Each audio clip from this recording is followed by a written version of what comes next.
How we going, folks? Welcome back to the Nightmare Cabin. Good morning. So,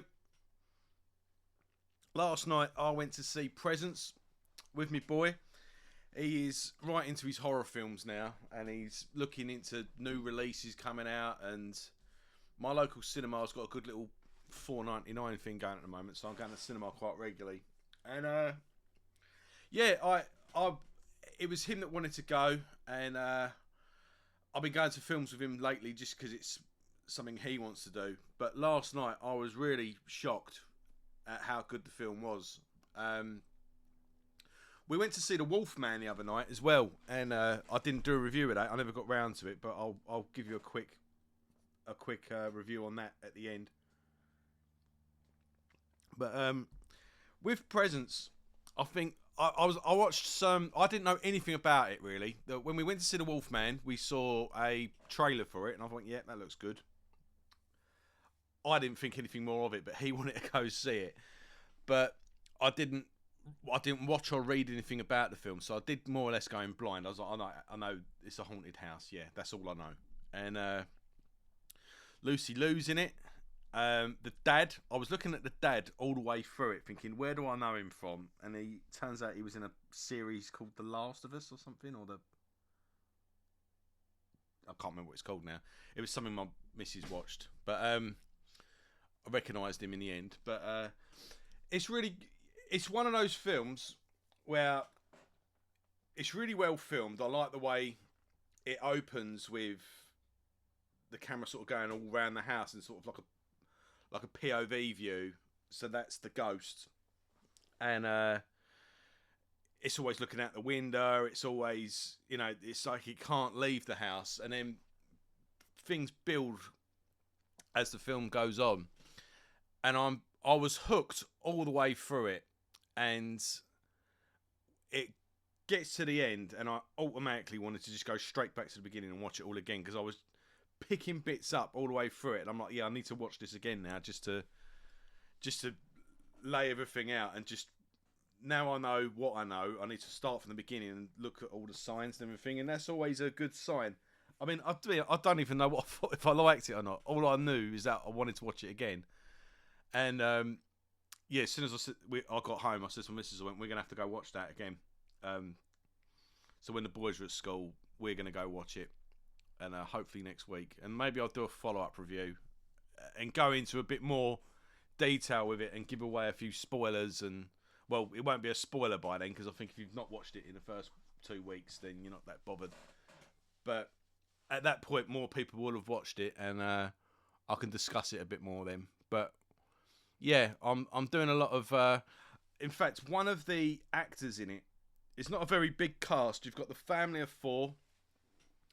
So you got the mum and dad, the son and the daughter, but the son has a friend, and the guy that plays that friend, I think, is one to watch. I'm going to quickly look him up, and yeah, he's again, I can't give too much away, can I? But let's just say, people who play villains tend to be, if you're good at playing a villain, you tend to be the better actor, and I think actors like to. I think nowadays you'd rather play a Bond villain than actually Bond, But I'm just looking the film up now. I should have done this before, really, shouldn't I? But who's this guy? What's this guy's name? Chris Sullivan was the dad, right? Where's Mulholland? What else has he been in? There's more actors and actresses in this than I thought, but he can't be old. He must be. Doesn't say how old he is. Right. Presence, Dark Harvest, The Great Divide, or A Great Divide, Little Fires Everywhere. I've not heard of any of these. Animal Kingdom. Did I say that? No. Yeah. So he's pretty new, but yeah. West Mulholland, keep an eye on him. I think good things are coming from him. And yeah, when I got home last night as well, I went on YouTube and watched a few reviews, and to be honest, it does seem to be getting a bit of a kick in at the moment. but I do think it's been marketed a bit wrong. You know, on the posters, like, this is terrifying, and it's not. It's not. It's not. I suppose you could say it's a horror, but well, because it's a ghost, it involves ghosts and the paranormal and all the rest of it. But it's more of a family drama being viewed by the ghost. It's more like that, and things are coming to the surface, and some things don't really get followed on. There's not really a climax to that. But then other things, you know, and I suppose it can only see what's going on in the house, so there is that. But and I think the ghost, you know, it's not necessarily, it's not a malevolent force. It tries to intervene when it can, you know, little things like that. But yeah, I think it has been sort of marketed wrong. I think people went in expecting something else, and that's why it's getting such bad reviews. But a lot of these people were the people, from what I could see, that slagged off Midsummer, and that film was brilliant. So again, people didn't quite get. I think people went into that expecting something else. But yeah, it was good. I liked Presence. It's worth a watch, definitely. And I think it's one that you got to watch at least twice. So yeah, that's Presence. And Wolfman was quite good. It was all right. I'd give Wolfman about a 7 out of 10. It was solid. I enjoyed it while it was on. I was glad I watched it.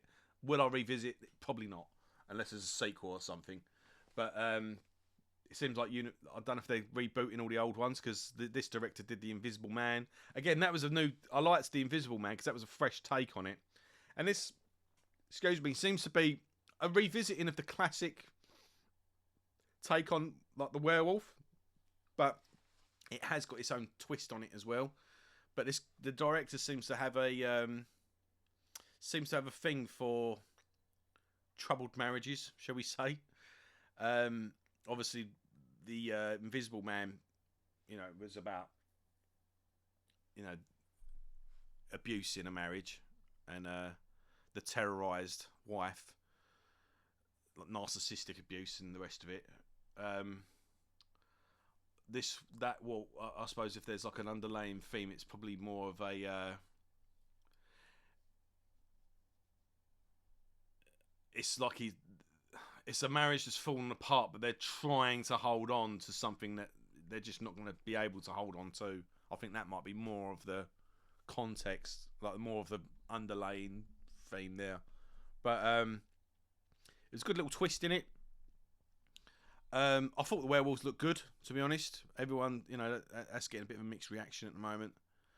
But I'll tell you one thing as well. I want to rewatch Nosferatu, because I did give that a bit of a bad review, and I'm starting to warm to that. I think I might have to reassess Nosferatu as well. So yeah, that's my thoughts for now.